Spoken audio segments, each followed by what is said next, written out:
बाल हृदय की गहराइयों को जानने के लिए और उसे प्रयोग में लाने के लिए कुछ महत्वपूर्ण बातें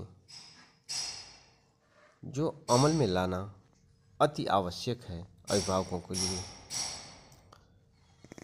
बच्चों की कमजोरी और अस्वस्थता का मुख्य कारण यह भी होता है कि उनकी माताएं उनका ज़रूरत से ज़्यादा ध्यान रखती हैं, उनको ठंडी हवा के जरा से झोंके से भी बचाने की फिक्र में रहती हैं। ऐसे बच्चों का समय से बहुत पहले थक जाते हैं। गर्मी के दिनों में बच्चों को नंगे पांव स्कूल में पढ़ाया जाना चाहिए। खुशियों के स्कूल में बच्चे रोज़ाना 3-4 हफ्ते में 2 या 3 किलोमीटर को पैदल चलाना चाहिए।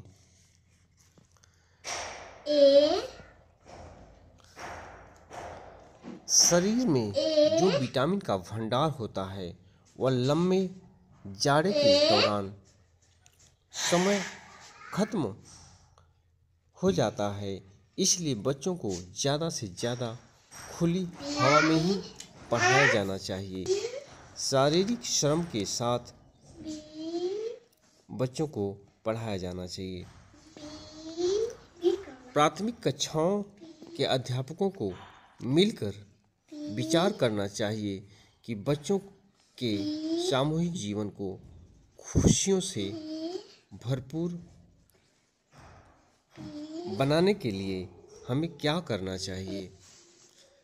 घर से बच्चों के ऊपर कोई बोझ और निराशा नहीं मिलनी चाहिए।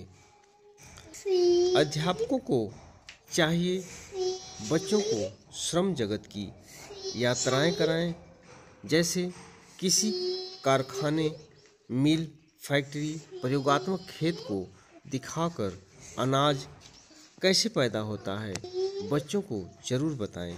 छोटे छोटे पार्ट कैसे बनते हैं फैक्ट्रियों में ले जाकर के, कंपनियों में ले जाकर के दिखाना चाहिए। काम करने वाले खरादियों का कौशल दिखाना चाहिए कि वो कितनी मेहनत से काम करते हैं और कैसे एक एक पार्ट को बनाते हैं। अध्यापक को हमेशा इस बात का ध्यान रखना चाहिए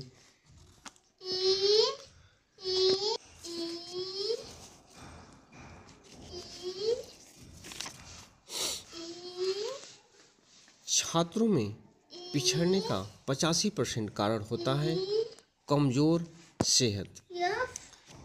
कुछ बच्चों के चेहरे पीले होते हैं, उनकी खुराक सुधारने की जरा सी भी कोशिश पर तुरंत प्रतिक्रिया होती है।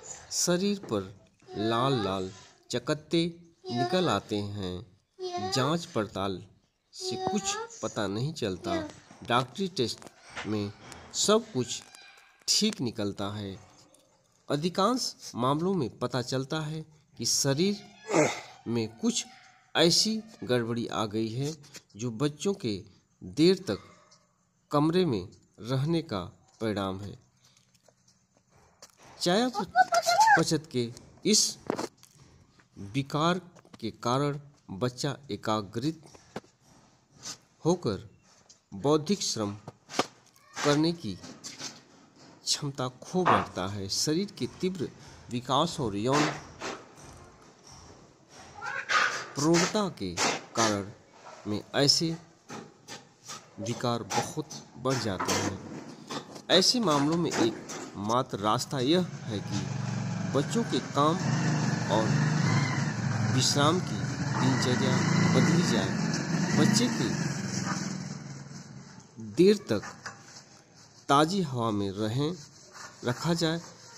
खिड़की खुली रखकर सोएं, जल्दी सोएं और जल्दी उठें और उन्हें अच्छी खुराक दिया जाए। ऐसे में बच्चे स्वस्थ रहेंगे। अध्यापक का प्रयास होना चाहिए कि पाठ का 1 मिनट भी बेकार न जाए।